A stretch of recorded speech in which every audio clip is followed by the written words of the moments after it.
More, let's go straight to our correspondent in Beijing, Henry Morton, who joins us now on the line.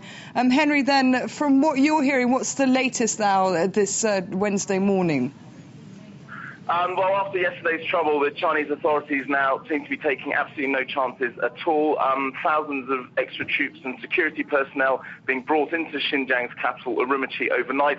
That, of course, was the location of that violence on Sunday. The people I've spoken to this morning who are in the city, they say they counted more than 30 military trucks near the central bazaar alone, and there are also helicopters flying above the city centre to watch out for any trouble. The city itself, I'm told, is very quiet. Businesses and shops, they're closed for the most part. Very few people on the streets, apart from the security forces, of course.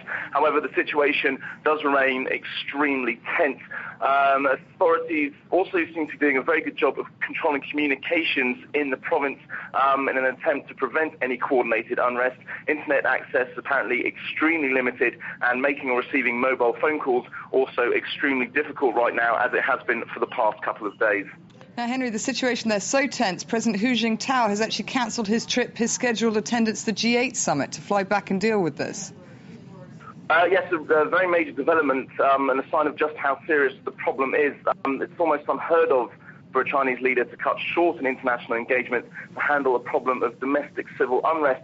You have to remember the Chinese leadership always tries to maintain that China is a socially and ethnically harmonious country, and indeed promoting such a society is one of the major cornerstones of the Chinese Communist Party.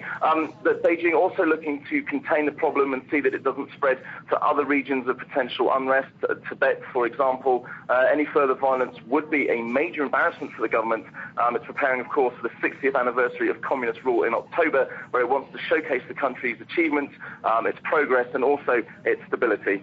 Okay, Henry Morton, our correspondent there in Beijing, thank you very much for that. Well, as Henry